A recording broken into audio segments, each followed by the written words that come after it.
મજૂરીનો મોભો।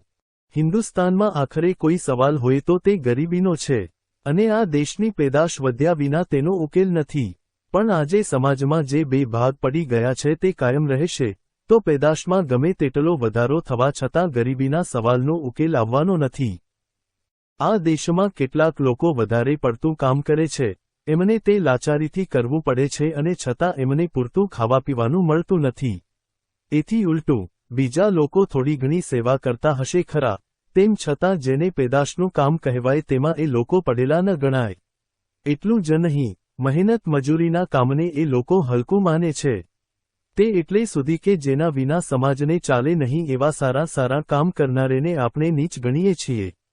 કારીગરોને આપણે નીચા ગણ્યા, મજૂરોને હલકા ગણ્યા, ખેડૂતોને આપણે નીચા માન્યા, ને જે મહેનત મજૂરી કરતા નથી તેમને આપણે ઊંચા માન્યા। આ જ કારણે હિન્દુસ્તાન નીચે પડ્યું છે। પ્રોફેસર અને વિદ્યાર્થી, ન્યાયાધીશ ને વકીલ, વેપારીને ભણેલા ગણેલા જે બધા પોતાના દેશનું કલ્યાણ કરવા ઈચ્છે છે તે પોતાના હાથ વડે કંઈક કામ કરે, ઘરમાં ઘંટી ફેરવે, સૂતર કાંતે, કંઈને કંઈ પેદા કરે, તો જ આ ભેદ મટી શકે। આપણામાંનો એક એક માણસ કોઈ પણ પ્રકારની મજૂરી કરવા માંડે તો આપણા મગજ પણ ચોખ્ખા થશે। આ વાત હું મારા પોતાના અનુભવ પરથી કહું છું। રોજના કલાકો સુધી મેં મજૂરીનું કામ કરેલું છે, અને એથી મારી વિચાર કરવાની શક્તિ વધી છે। હું ચોક્કસ માનું છું કે મેં મજૂરીનું કામ ન કર્યું હોત અને ખાલી વિચારો જ કર્યા હોત, તો આજે જેવા સ્પષ્ટ વિચારો હું કરી શકું છું તે ન કરી શકત। ન્યાયાધીશ જો રોજ કલાકે કાનિક મજૂરીનું કામ કરશે, કોદાળીથી જમીન ખોદશે, લાકડા ફાડશે, ઘંટી પર દળશે કે રેંટિયાથી કાંતશે તો તેના ચુકાદા વધારે સાચા નીવડશે। આ રીતે ચાલવાથી આપણા મગજને થાક લાગતો નથી। આમ કરવાથી દેશમાં પેદાશ વધશે એટલું જ નહીં, આપણે ત્યાં મજૂરીનો મોભો પણ વધશે। મજૂરી કરવાવાળા લોકો આજે હલકા ગણાય છે તે ઊંચા આવશે। કબીર વણકર થઈને વણતા હતા, તે વખતે વણેકચોનો જે મોભો હતો તે આજે ક્યાં છે? રોહિદાસ ચમારનું કામ કરતા, તે વખતે ચમારની જે પ્રતિષ્ઠા હતી તે આજે ક્યાં છે? નામદેવ દરજીનું કામ કરતા, તે જમાનામાં દરજીની જે ઇજ્જત હતી તે આજે ક્યાં છે? કૃષ્ણ ભગવાન ખેતરોમાં મજૂરી કરતા અને ગાયો ચારતા, ત્યારે ખેડૂત અને ગોવાળનું જે સ્થાન હતું તે આજે ક્યાં છે? મહમ્મદ પૈગંબર હાથ વડે મજૂરી કરતા। આપણા જેટલા સંતો થઈ ગયા છે તે બધા વે કોઈને કોઈ મજૂરીનું કામ કરતા। વિનોબા ભાવે, પણના પાતાળ પાણી, દુષ્કાળ ઉપર દુષ્કાળ વરસાતમના, ઘોડાપુર ગયા ક્યાં ઘૂઘતા? શેવાળ હવે તો ખરસટ, સુકોબટ રેતાળ પડ્યો પટ દૂર દૂર, ભગ્નાશ હૃદય ગોથું ખાતું, ચિત્કાર કરી ચકરાતું। તાપ બળી, તલખ વલખતી સમળી શું દુષ્કાળ, ક્યાં જાવું મન, જબ્બર બંધ તણી માયા છોડો, મોડો મુખ જગ વિસ્તરતા છિલ્લર વારી થકી, પોતિકા નાના ખેતરમાં, આ ઉડા ભમ્મર, તરછોડ્યા કુવાપ બે જુડ્યા ઝાડઝાંખરા, વેલા, કાળા વિષધર કેરા કરો ચાફડા સાફ, જવું ઊંડે ઊંડે ઊંડે, પહાડની છાતી ચીરી, અંધારા ભેદી ધરતીની દોરી નસ પામીને, સેંજળ છલકાવો, લાવો, જોડો પાછો એક આટ ચડેલો કોશ, કિચુડ બોલે ગાશે પંખી પાછા, ક્યારી ક્યારીમાં રેલ નાચતી મલકાશે, દુષ્કાળ ભલે ભેંકાર ખડો જમદાડ કચડતો માથા પર, એકાકી, એકાંતગોર મંડાણ પરે મથવું પડશે એકલપંડે દિન રાત, રાતદિન જંપ વિના, જાગે નહીં જ્યાં લગ જળહળ નિર્મળ અનગળ જળ, દુષ્કાળ, આવ, ધર ખોબો, પી જળ ઘટક ઘટક, મકરંદ દવે સમર્પણ પખવાડીક, 1964, દેવી દુખારિણી, આબના વરણથી આંજી વિશાળ તુજ આંખડી, આબના ભેદમાં જ્યોતિ દષ્ટિ તે તાહરી વડી દશાંશ 000 પ્રારબ્ધિ, પુણ્યશાળી ને પાપ પાવનકારિણી, ધૈર્ય, ગાંભીર્યથી ધીંગી, દેવી તું દુખારિણી। નહાનાલાલ સાइट कवि। कंबल डी कहानी। एक बार मैं बाजार में कंबल खरीदने गया, एक बाई कंबल बेचने बैठी थी, उसने भाव बताया, 1.5 रुपया कंबल। मैंने उससे पूछा, उन क्या भाव पड़ा? बुनाई में कितना लगा, भेड़ पालने में कितना खर्चा आता है? वह मेरी ओर आश्चर्य देखने लगी कि यह सब पूछने वाला कौन है। फिर उसने मुझे सब बता दिया और मैंने हिसाब लगाकर कहा, यह कंबल 5 से कम पर पड़ेगा ही नहीं, फिर तो 1.5 रुपया कैसे लगाती है? वह मेरी ओर देखती ही रह गई, कहने लगी, 5 रुपया कैसे बताए? 1.5 बताया तो लोग सवा कहते हैं। मैंने कंबल ले लिया और उसे 5 रुपये दे दिए। कीड़ क्या हुआ? हमारे आश्रम में सूत कांतने के लिए बच्चे आया करते। वे 3-4 आना कमाते। उन दिनों मजदूरों को भी 2-2.25 आना मजदूरी मिलती थी। उन बच्चों को मैंने कंबल की कहानी बताई और कहा कि आप लोगों को 3-4 आना मजदूरी मिलती है न? तो ऐसा कीजिए कि बरसात में घास का बोझ बांधकर औरतें आती हैं, आप उसे 2 आने में खरीदे। बच्चों ने मान लिया और बाजार में पहुंचे। वहां घास बेचने वाली कहती थी 3 पैसा बोझ, तो दूसरे कहते 2 पैसा ले। वे बच्चे कहने लगे इसकी कीमत तो 2 आने है। वह ग्राहक कहता बहुत बढ़ चढ़कर बोलता है बच्चा, क्या कोई इसे 2 आना देगा? बच्चे ने कहा मैं ही दूंगा, और सचमुच 2 आने देकर उसने वह बोझ खरीद लिया। विनोबा भावे।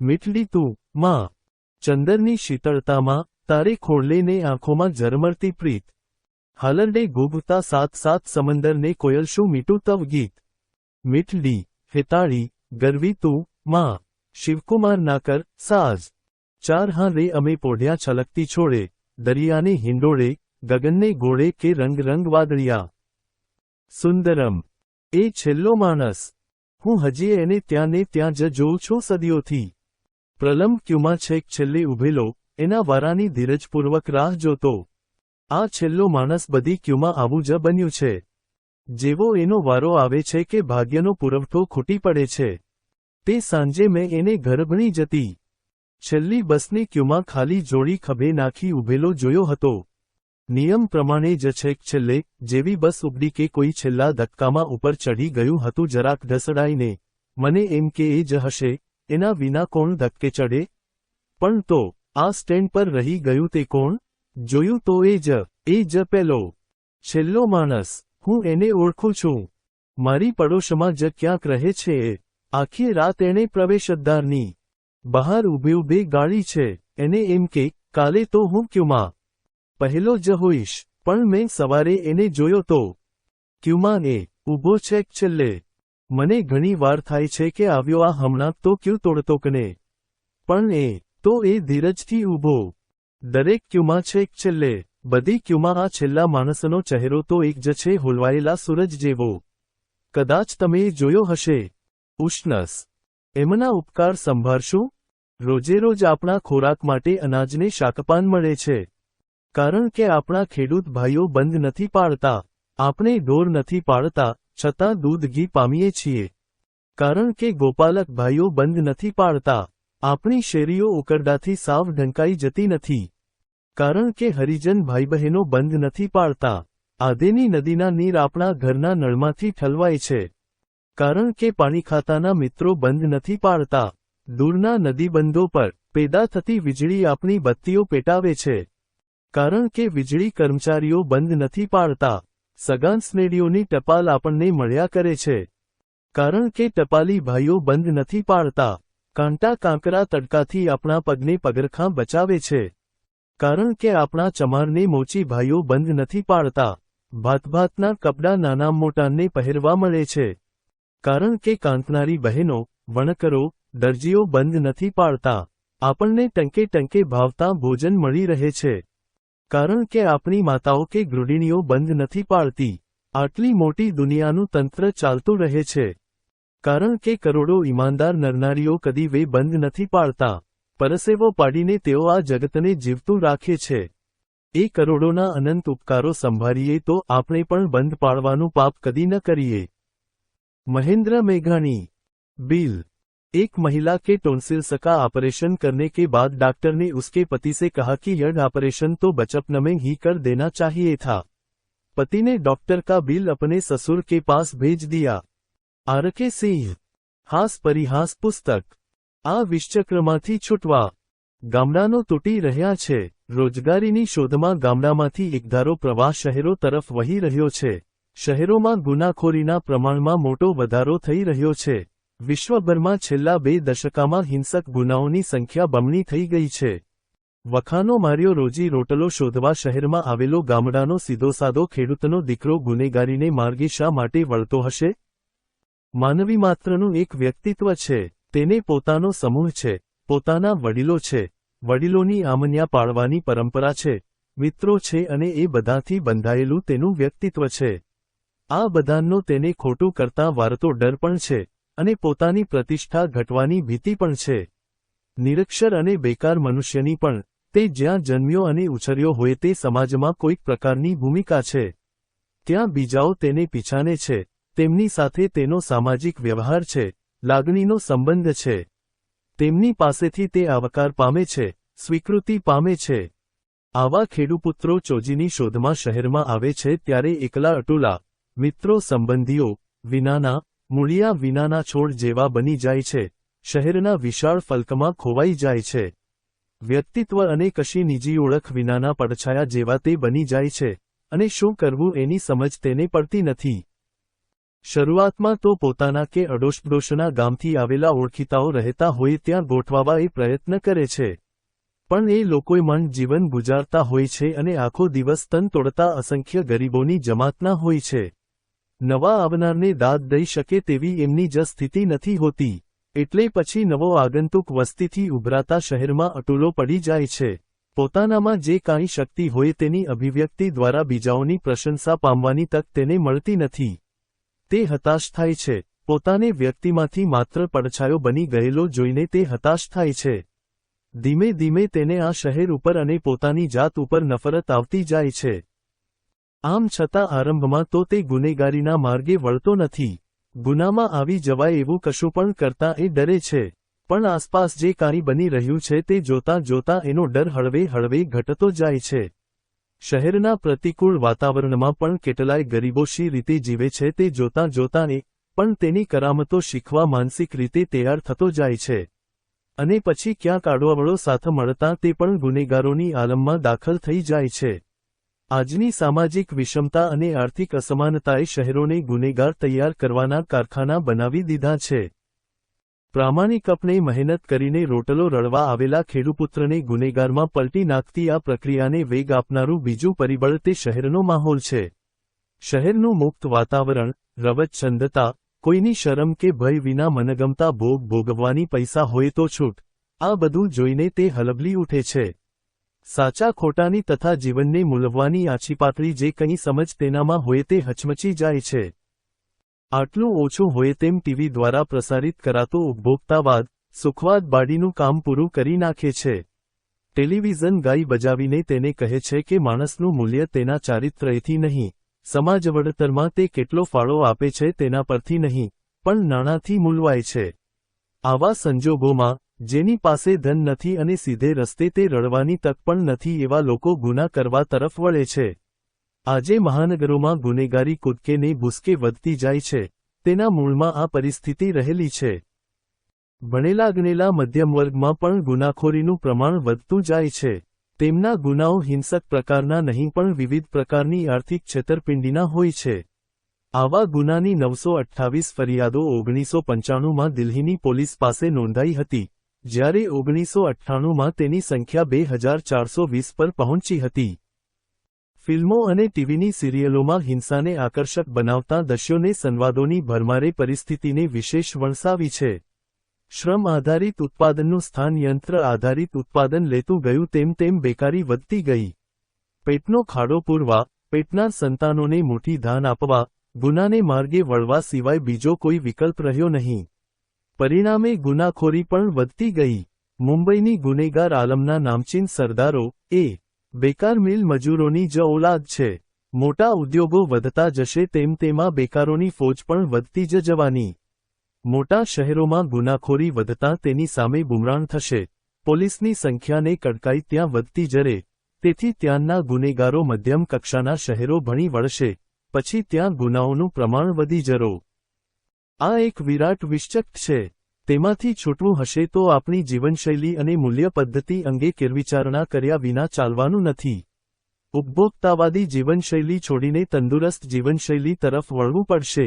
આ વિકલ્પી જીવનશૈલીનો પાયો લોભ નહીં પણ આવશ્યકતા હશે.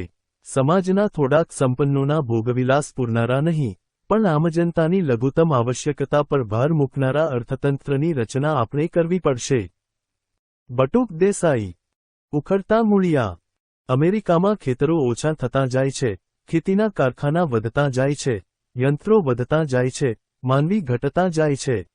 ખેતર પર મજૂરી કરીને રોટલો રળનારાઓની સંખ્યા ઘટી છે, કારણ કે ખેતીમાં વપરાતા યંત્રોની સંખ્યા એક જ દાયકામાં અઢીગણી થઈ ગઈ છે.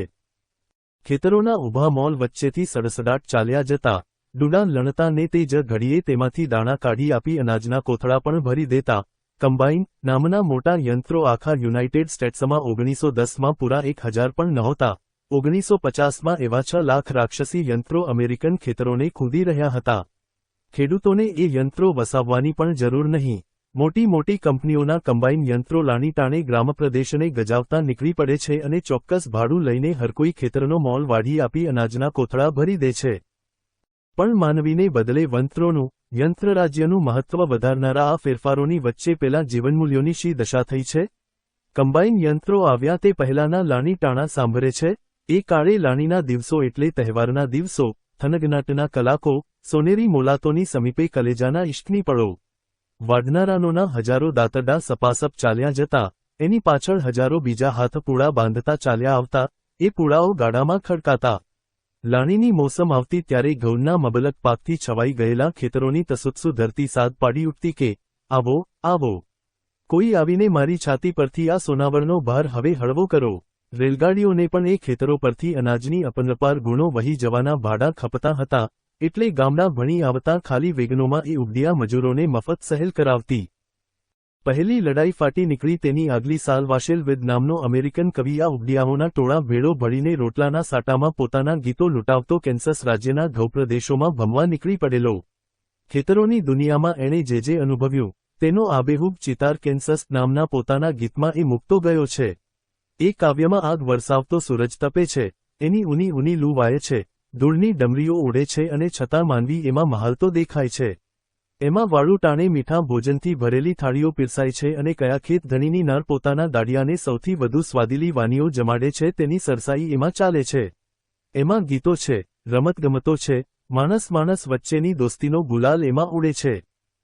અને તે પછી 12-13 વર્ષમાં તો કમ્બાઇન યંત્રોનો વપરાશ એટલો વધી ગયો કે ઘઉંના ખેતરો પરથી 33,000 ઉબડિયા ફંગોળાઈ ગયા. 1910મી 1945 વચ્ચે અમેરિકામાં ઉબડિયા ખેતમજૂરોની સંખ્યા 30માંથી ઘટીને 22 લાખ જેટલી થઈ ગઈ. વરસ પછી વરસ વીતતા આવે છે અને વધુને વધુ માનવીઓના મૂળિયા ધરતીની ગોદમાંથી ઉખડતા જાય છે. તેની વેદનાના ચિત્કાર ચોમેર ફેલાઈ રહે છે. ખેતી એ જિંદગી જીવવાની એક અજબ અનોખી રીત હતી, તરકીબ હતી. એમાં જીવન આકરું હતું, પણ આરોગ્યભર્યું હતું. તેમાંથી એકલું અનાજ નહીં પણ કદાવર દેહનાને ભર્યા હૈયાના નરનારી નીપજતા. નિજનું વ્યક્તિત્વ ખીલી શકે એટલી મોકળાશે પ્રત્યેકની આસપાસ હતી. કુદરતના મંદ તાલસુર એમને પાઠ શીખવતા પ્રામાણિકતાના, પરસ્પરના આદરસન્માનના. બેશક, જૂના જમાનાના ગામડાને નામે કેટલાય વાહિયાત લાગણીવેડા આલેખાઈ ચૂક્યા છે. પરંતુ એ બધું એક કોર મૂળીએ ત્યારે પણ પેલો પ્રશ્ન તો ખડો રહે જ છે કે, જેના મૂળિયા એક પછી એક એની જ માટીમાં કરમાઈ રહ્યા છે તે સંસ્કૃતિ ખરેખર ખમીરવંતી રહી શકશે? આબમાંથી લૂ વરસે છે, વંટોળિયાઓ ચડે છે અને ધૂળની ડમરીઓ વચ્ચેથી ડોકિયા કરે છે એ સવાલ. Kenneth Davis. સમો આવતા. લોકનું તો ભઈ, એવું. એક ઘડી એ કબૂતરા. ને ઘડી અન્યાયે સાવજ. મીણ સમાણા પોચા આપળ. પળ બીજી એ, વજ્જર. ચિપાઈ જાતા અંગૂઠે. ને ઊંચકે દુનિયા અધગર. ખડે રહો, ને બોલ થથરતા હાથ જોડતા લોક, બોચી પરનો બોજ ખમીને રસતે પડતા લોક, સમો આવતા. પલક એકમાં. દિયે કરી તોતિંગ ભોગળો કોટ અડીખમ ફોક, પડો કાળનો, કોક સાંભળે, કાન ધરે ના કોક. હસીત બૂચ. કબરોની કતાર. સંવત્સરના આખરી દિવસો દરમિયાન શિશિરના પહેલવહેલા સુસુતા ચાબખાઓ ભારતીય પ્રજાસત્તાકના પાટનગરના ભિખારીઓ તથા હજારો પગથીવાસીઓના ઉઘાડા બરડા પર વિંજાયા છે. આજ પૂર્વેના અનેક શિયાળાઓની જેમ આ વરસે પણ જુમા મસ્જિદના પગથિયા પર, નગરસભા ખંડના બગીચામાં, કેટલાને સરકારી મકાનો પાછળના ચોગાનોમાં અને, અલબત્ત, રાજમાર્ગોની પગથીઓ ઉપર ટૂંઠિયા વાળીને, કોકડું વળીને આશરાહીનોની એ જમાત રાતવાસો કરતી પડેલી દેખાય છે. માનવીના કલેજા જેવી ટાઢીબોળ અને કઠણ ધરતીના થોડા ચોરસ ફૂટના આ ટુકડાના આસાયશનો ત્યાગ કરવા પણ એ લોકો તૈયાર નથી રખેને જિંદગાનીના 50-60 વર્ષોની સાંભળનો ખોવાઈ જાય. દહેશતે, કેમ કે સ્મૃતિઓ તે જ એમની એકમાત્ર દોલત છે. પગથીના એ વસનારાનોને વર્ષોવરસની પોતાની આ અવદશા હવે કોઠે પડતી જતી લાગે છે. એમની કાયા ઉપર આદતનું જાણે કે કવચ ભીડાઈ ગયું છે અને શિયાળા સાથે એમણે કશીક ગુપ્ત સમજૂતી સાધી લીધી છે. ટાડીડીંગ જમીન પર એવા સેંકડો એક કતારમાં સૂતેલા હોય છે જાણે કે કબરોની હારમાળા. સેંકડો બીજા મિસ્કીનો ગંજીપો રમી રમીને, જુગાર ખેલીને, ચરસ પી પીને તથા ગોઠણ વચાળે બે હાથ લપાવીને આછા તાપણા પાસે બેઠા બેઠા રાત્રિના લાંબા કલાકો વિતાવતા હોય છે. થાકેલીને ઠીગરાવેલી ધીરજ ધરીને એ રાહ જોતા હોય છે શાની તે તો ખુદ એમને પણ જાણ નથી.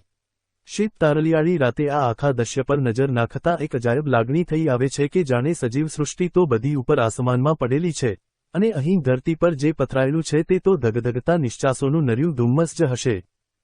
ઓબ્ઝર્વર માવડીએ દીધો ખમ્મા વીરાને જાઉં વારણે રે લોલ મોંઘામૂલો છે મારો વીર જો ખમ્માડ 000 આંગણે ઉજાસ મારે સૂર્યનો રે લોલ ઘરમાં ઉજાસ મારો વીર જો ખમ્માડ 000 દેવે દીધી છે મળને માવડી રે લોલ માવડીએ દીધો મારો વીર જો ખમ્મા વીરાને જાઉં વારણે રે લોલ. નહાનાલાલ કવિ. ગરીબીનું ગૌરવ. આપણા દેશમાં ગરીબીનું પણ એક પ્રકારનું ગૌરવ છે, એક જાતનો મોભો છે. અહીં ગરીબ પોતાની ગરીબીથી શરમાતો નથી. તવંગરના મહેલના કરતાં પોતાની ઝૂંપડીને તે વધારે ચાહે છે અરે તે ઝૂંપડીને વિશે અભિમાન પણ રાખે છે. દુનિયાના ભૌતિક પદાર્થોની માલિકીની બાબતમાં ગરીબ હોવા છતાં તે દિલનો અથવા આત્માનો દરિદ્રી નથી. સંતોષ તેની સંપત્તિ છે. હિન્દુસ્તાનમાં માણસનો એવા પ્રકારનો ખાસ નમૂનો જોવાને મળે છે જે પોતાની જરૂરિયાતો બને તેટલી ઓછી રાખવામાં આનંદ માને છે. તે પોતાની પાસે માત્ર મુઠ્ઠી લોટને ચપટી મીઠું મરચું રાખી એક કકડામાં બાંધીને ફરે છે. કૂવામાંથી પાણી ખેંચીને પીવાને માટે તે ખભે દોરી લોટો ભેરવીને ચાલે છે. તેને આ સિવાય બીજી એકે વસ્તુનો ખપ નથી. રોજના 10 થી 12 માઇલ તે પગે ચાલી નાખે છે. પોતાના કપડાના કટકામાં જ તે લોટ બાંધી લે છે. બળતણને માટે થોડા સૂકા ડાંખડા આમતેમથી વીણી લઈ તેની ધૂણીના અંગારા પર પોતે બાંધેલા લોટને શેકી લે છે. આ રીતે શેકાવેલા લોટને બાટી કહે છે. મેં તે ચાખી છે. મને તે ઘણી સ્વાદિષ્ટ લાગી છે. સ્વાદ સાચું જોતાં ખાવાની વાનીમાં નથી, પ્રામાણિક મજૂરી અને મનનો સંતોષ જે ભૂખ લગાડે છે તેમાં રહેલો છે. આવા માણસનો સાથી કે બેલી અને મિત્ર ઈશ્વર છે અને તે પોતાને કોઈ રાજા કે બાદશાહથીએ વધારે શ્રીમંત માને છે. એથી ઉલટું, જે કોઈ પૈસાની તૃષ્ણામાં ને તૃષ્ણામાં તેની પાછળ પડે છે તેને ગમે તે રૂપાળા નામે પણ બીજાને લૂંટ્યા કે ચોર્યા વિના છૂટકો નથી. અને એ બધું કરવા છતાં દુનિયાના કરોડો તો કદી લક્ષાધિપતિ થવાના નથી. મોકા ગાંધી. એ પાપ ધોઈ નાખવા. હું આપણી સંસ્કૃતિનો ભક્ત છું. સહેજે નિંદા ન કરું, પણ હું કહું છું કે જે દ્રોણાચાર્યે પાંડવો અને કૌરવોને તૈયાર કર્યા તે જ દ્રોણાચાર્ય દૂર રહીને એમની વિદ્યા લેનાર એક ભીલ કિશોરને કહ્યું કે ત આર્ય નથી, અનાર્ય છે. તું મારી પાસેથી વિદ્યા શીખ્યો છે, માટે ગુરુદક્ષિણા તરીકે તારો અંગૂઠો કાપી આપ. જો અંગૂઠો જ કાપી આપે તો પછી ધનુવિદ્યા કામ શું આવે? કેટલી એમની દુર્જનતા, ભેજું કેટલું દુષ્ટ થયું. તે પાપ ધોઈ કાઢવા આપણે અનેક જન્મો સુધી પછાત વર્ગોની, હરિજનોની અને આદિવાસીઓની સેવા કરવી રહી. કાકા કાલેલકર વિડચીમાં ગાંધી વિદ્યાપીઠનું ઉદ્ઘાટન કરતા 1967. જો એવી જાણ હોય કે આજની ઘડીએ મને લેખકને અને તમને વાચકને નિરોગીને પૂરતો ખોરાક, સ્વચ્છ હવા, કપડાં, મનોરંજનના સાધન અને સૌથી અગત્યની વસ્તુ તે દિવસે ફુરસદને રાતે ઘસઘસાટ ઊંઘ મળે છે. પણ અહીં આપણી નજર સામે જ જે મજૂરો રહે છે તેમને નથી મળતો નિરોગી ખોરાક, નથી મળતા હવાઉજાસવાળા ઘર કે નથી મળતા પૂરતા કપડાં. તેમને દહાડે ફુરસદ તો શું, રાતે ઊંઘ સરખી નથી મળતી. એમાંના વૃદ્ધો, બાળકોને સ્ત્રીઓના શરીર વેતરાથી, ઉજાગરાથી, રોગથી ઘસાઈ ગયેલા છે.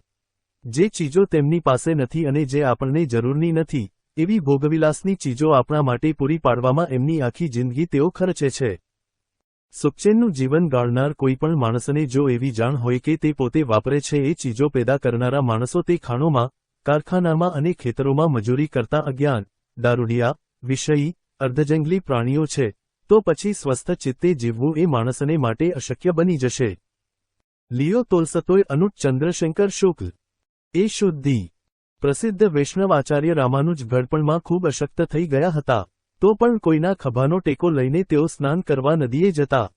નદી ભણી જતી વખતે તેઓ પોતાના બ્રાહ્મણ શિષ્યના ખભા પર હાથ મૂડીને જતા અને સ્નાન કર્યા પછી શુદ્ધ જાતિના શિષ્યના ખભાનો આધાર લઈને આશ્રમે પાછા ફરતા. રામાનુજની આવી વિચિત્ર રીત જોઈને જૂના વિચારના સનાતની લોકો બહુ અકળાતા. એક દિવસ તેઓ ભેગા થઈને રામાનુજાચાર્ય પાસે ગયા અને કહેવા લાગ્યા, આચાર્યજી, આપે જોઈએ તો સ્નાન પહેલા શુદ્ધનો સ્પર્શ કરવો, પરંતુ રનાન કરીને શુદ્ધ થયા પછી તો મલિન શુદ્ધના ખભા પર હાથ ન જ મૂકવો જોઈએ. આ સાંભળીને આચાર્ય હસતા હસતા બોલ્યા, અરે ભાઈઓ, તમે જેને શુદ્ધ સમજો છો તેના ખભા ઉપર હું સ્નાન કર્યા પછી હાથ મૂટું છું તે તો ઉચ્ચ કુલીન જાતિના મારા અભિમાનને ધોઈ નાખવા માટે. એ શુદ્ધિ હું પાણી વડે કરી શકું તેમ નથી. મુકુલ કલારથી જંગ માંડચો છે. જવાહરલાલજીએ એક સભામાં જોશીલી વાણી ઉચ્ચારી કે આપણો દેશ ગરીબીની સામે યુદ્ધે ચડ્યો છે. પંચવર્ષીય યોજનાઓ એ આ યુદ્ધની વ્યૂહરચના છે. આ દેરાનો કોઈ પાયાનો પ્રશ્ન હોય તો તે કાતિલ ગરીબાઈ છે. દેરાના સત્વને નિરંતર ચૂસી રહેલી આ ગરીબાઈને આપણે હટાવી ન શકીએ. ત્યાં સુધી સામાજિક, નૈતિક કે આધ્યાત્મિક જીવનના કોઈપણ ક્ષેત્રે વ્યાપક પ્રમાણમાં ઝાઝી પ્રગતિ થઈ શકવાની નથી. એટલે જ જવાહરલાલજી જેવા એવી ભાષા ઉચ્ચારે છે કે આપણો દેશ ગરીબી સામે યુદ્ધે ચડ્યો છે. પણ આપણે સૌ આપણા મનને સવાલ પૂછીએ કે આપણે યુદ્ધે ચડ્યા હોઈએ એવું આપણને લાગે છે. દેરામાં પંચવર્ષીય યોજનાના કામ ચાલે છે એ ખરું, એને નિર્ધારેલા લક્ષ્યાંકો પણ કંઈક ઓછાવત્તા પ્રમાણમાં સિદ્ધ થતા જાય છે એ ખરું, પણ આ દેશની પ્રજા ખરેખર કોઈ કારમી સ્થિતિમાંથી મુક્ત થવા માટે એક થઈને યુદ્ધે ચડી હોય એવું આપણા જીવન વ્યવહારમાંથી કંઈ પ્રગટ થાય છે ખરું? આપણો જીવનમાર્ગ રૂંધી રહેલ કોઈ ભયંકર દુશ્મનને પરાસ્ત કરવા માટે એની સામે આપણે જીવસ્ટોસ્ટની બાજી ખેલી રહ્યા છીએ એમ આપણા જીવનના રંગઢંગથી કોઈને લાગશે ખરું કે? થોડા વરસ પહેલા આપણા દેશે વિદેશી સલ્તનત સામે જંગ માંડ્યો હતો. દેશનો આત્મા અંદરથી અકળાઈ ઉઠ્યો હતો. ગુલામી એના રોમેરોમમાં ખટકતી હતી. ગાંધીજીએ માર્ગ બતાવ્યો અને એ માર્ગે ચાલવા પ્રજા એકતાર થઈ ગઈ. ભણેલા, અભણ, શહેરવાસી, ગ્રામવાસી, રાય, રંક, ધનવાન, નિર્ધન, અરે આજાર અપંગ સૌ કોઈનું એક જ લક્ષ્ય કે ગમે તે થાય પણ પ્રજાનું સર્વ પ્રકારે સત્યાનાશ વાળનારી પરતંત્રતાને નહીં સાંખી લઈએ. ગમે તે સંકટો આવે, ગમે તે જોખમો આવે, અમારી જમીન જાગીર, માલમિલકત ફના થઈ જાય, અમારે જીવનભર કારાવાસમાં સબડવું પડે કે અમને ગોળીએ દેવામાં આવે, ગમે તે થાય, અમે અમારી માતૃભૂમિની પરાધીનતા બરદાસ્ત કરવાના નથી. સૌના મનમાં આ એક જ વિચાર, સૌના દિલનો એક જ ધબકાર, સૌની જીભે એક જ ઉચ્ચાર.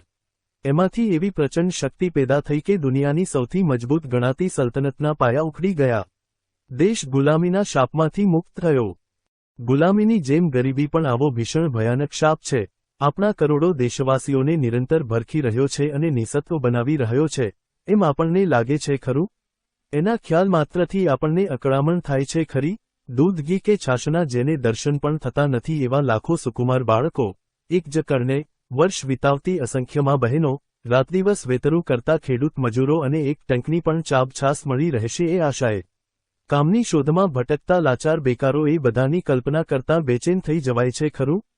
આ બધા અમારા બહેન બાંધવો છે, એમનું દુઃખ તે અમારું દુઃખ, અમે આ પરિસ્થિતિ ક્ષણવાર પણ નહીં સાંખી લઈએ એવો પોકાર આપણા દિલમાં ઉઠે છે ખરો?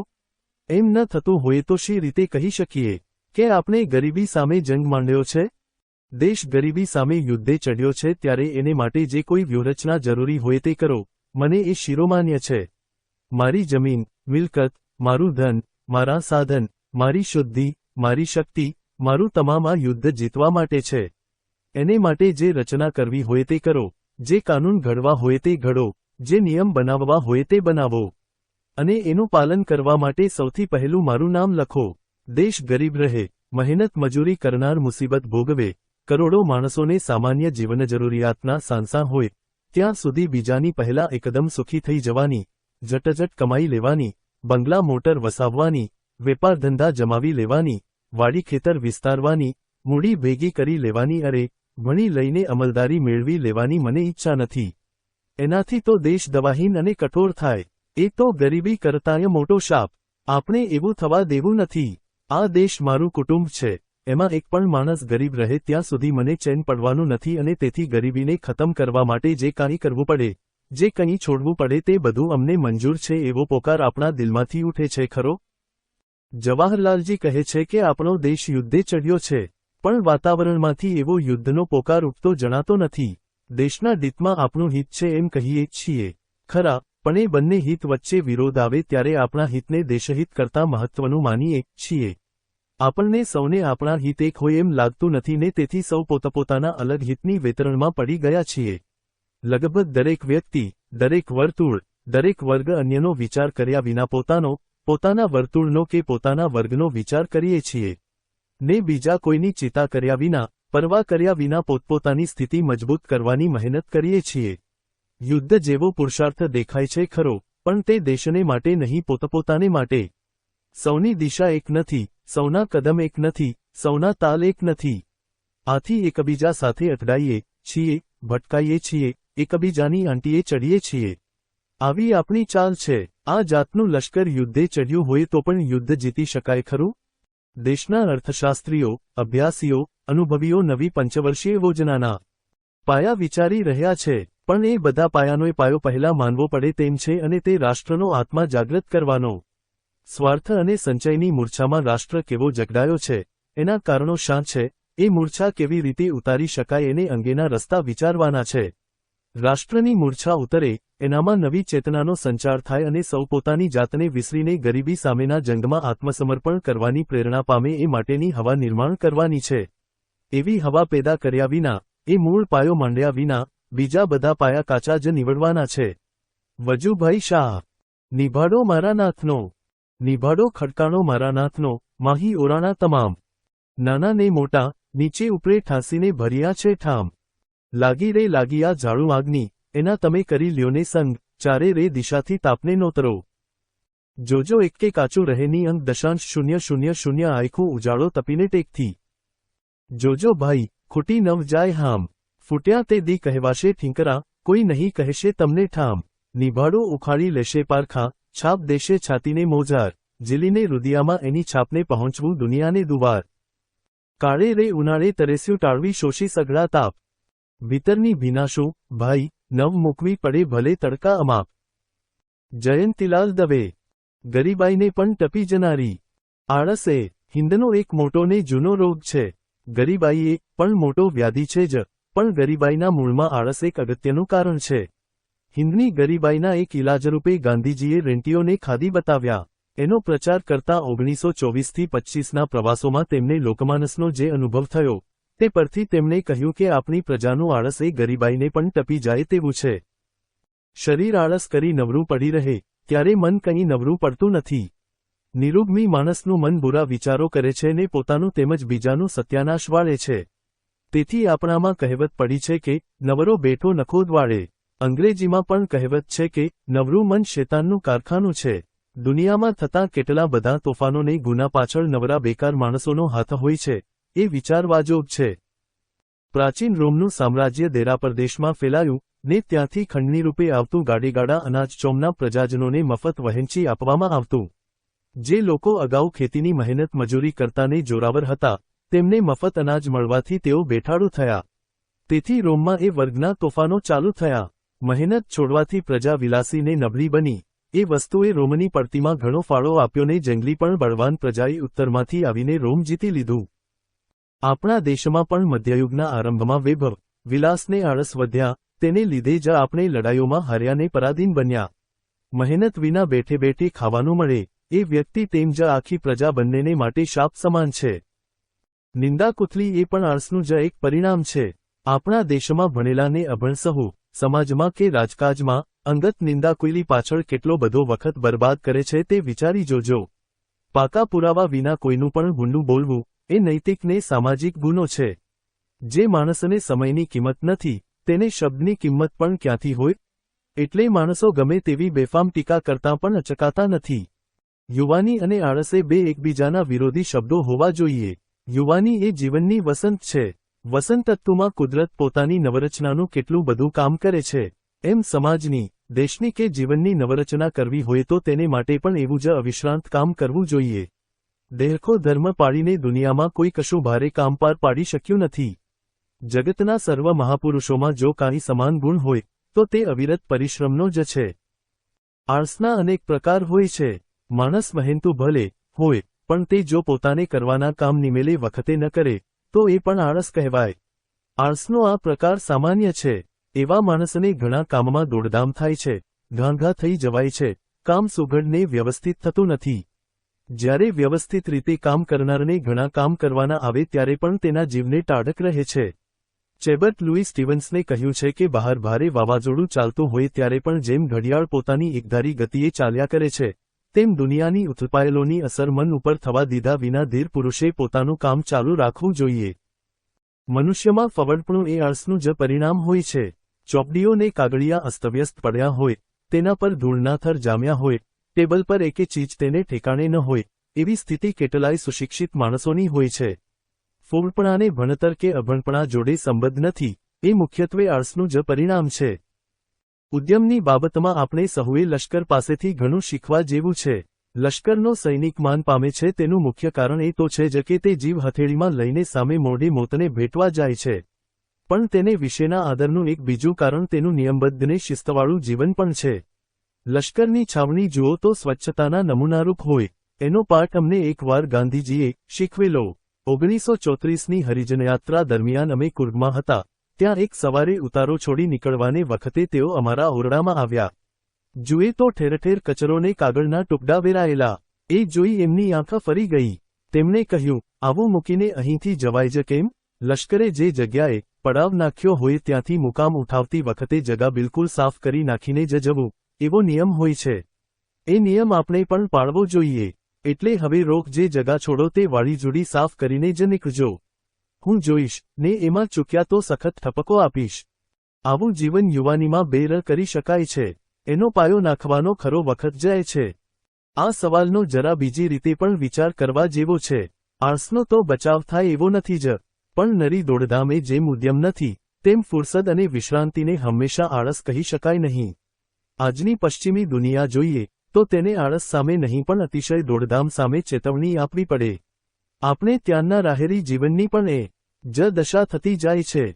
આપણે આપણા કામને તેના વિચારોમાં જ એટલા મશગુલ રહીએ છીએ કે બીજાઓ તરફ ધ્યાનથી જોવાની અથવા સૂર્યોદય સૂર્યાસ્ત કે સમુદ્રની ભરતીઓ ટાંખ ભરીને નિહાળવાની કે એ અદ્ભુત લીલાના સર્જનહારનો વિચાર કરવાની આપણને ફુરસદ કે નિરાંત હોતી નથી. તેથી ધાંધલ વધી છે ને ચિક્કાર ઘટ્યું છે. ચંદ્રશંકર શુક્લ. એવો અદ્ભુત સેવાયોગ બબલભાઈએ સાધ્યો છે. બધા લોકો અને બધી સંસ્થાઓ તેમની છે, છતાં તેઓ કોઈની સાથે બંધાયેલા નથી.